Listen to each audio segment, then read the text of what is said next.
Let's take a look at what our two fine players have brought to the field of battle today. As soon as they load in, of course, and it looks like they just did. Their ears are burning, so we're going to start with our red player this time. High Elves. Interesting. 3 units of Sword Masters of Hoeth. We're going to have 2 units of Shadow Warriors. We're going to have a unit of Sisters of Avalon. And then 2 Spearmen. Aside from that, we've got ourselves some Illyrian Reavers. We got a Lithanar. A Lithanar going to be bringing his lovely Moonbow with him. And then we have a Mage of High Magic. Going to have Apotheosis, as well as Hand of Glory. So plus 40 reload skill, plus 24 melee attack. I'm guessing that's going on a Lithanar, or perhaps the Sisters of Avalon once somebody gets in range. Seal to Sapphire is going to be the passive, and we have a Star Dragon up in the air. So, very small, very elite High Elf army. And it's actually going to be just barely smaller than the Chaos army. So let's see what Chaos has brought for us. Going to have a unit of Chaos Marauders. Got some Chosen with great weapons, which actually should do well against Swordmasters of Hoeth. They do outclass them. Chaos Marauders, another unit of Chaos are Chosen with great weapons. Some Chaos Warriors are great weapons, and some Chaos Marauders.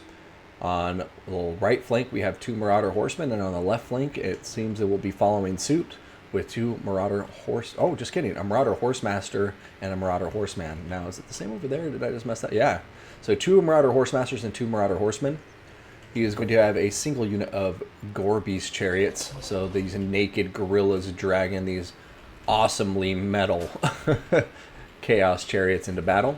Going to have a Dragon Ogre Shaggoth and Big Bird himself, fresh from Sesame Street, where he's teaching all of the children about chaos. C is for chaos. He's got Plague of Rust and Searing Doom, and that is it. Here comes the Moonbow. Looks like it was going for the Chosen, but only going to kill a couple models there. So, looks like it didn't get the most value, unfortunately, for a Lithanar. And he's going to begin retreating. Now, the Skirmishers over here doing some nice damage, and I like this play from the Chaos Warriors here. I think they very much recognize that this Star Dragon could land on this side of the flank, and it would be unchallenged. It could just dive into combat here and kill everything.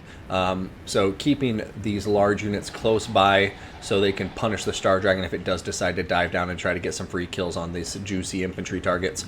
In comes the Sisters of Avalon firing away at the Gore-Beast Chariot. Going to be missing a lot of shots, unfortunately, though, as the Gore-Beast Chariot is definitely microed out of harm's way. So, might want to hold on to that ammunition and give it a little bit longer. Shadow Warriors are coming forward to shoot the Chosen with great weapons, and I think the Sisters of Avalon should honestly just start targeting the Chosen with great weapons, too. As they are going to be the most dangerous unit to your Swordmasters of Hoeth. And you don't have to worry about them dodging. But there goes the Star Dragon Breath. It's going to do very little damage to those Chosen. Unfortunately, going to whiff it for the most part.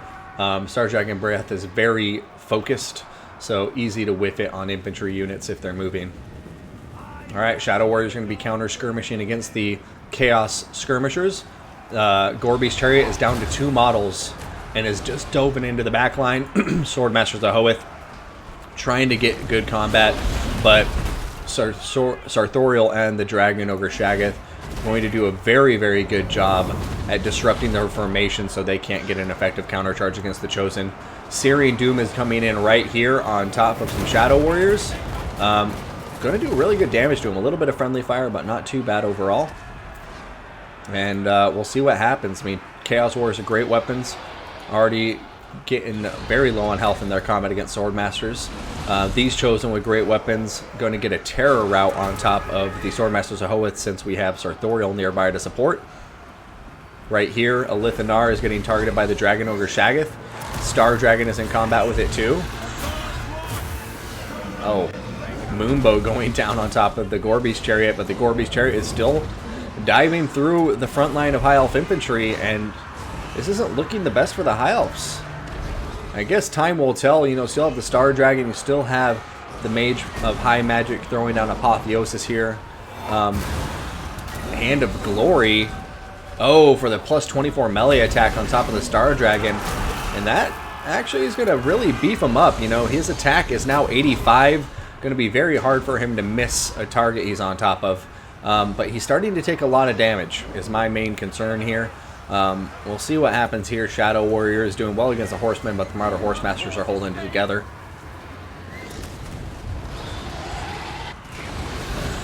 Dragon Ogre Shaggoth, oh, taking a lot of damage on that breath.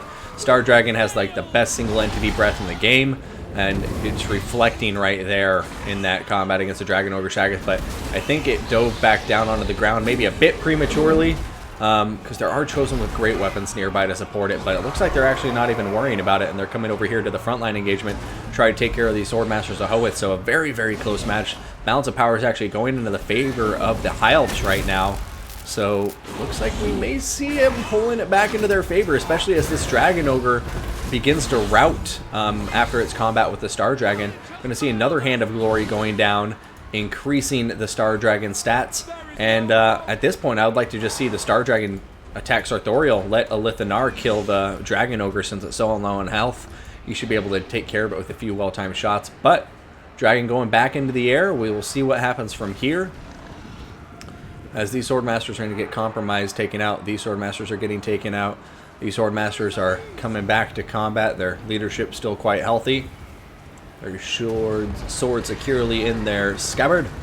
And in goes a breath on top of the Marauder Horsemasters. And Sartorial, by the looks of it, doing some nice damage. And it will save the mage with high magic as the Star Dragon comes in to threaten Sartorial. Plague of Rust going down on top of the Star Dragon.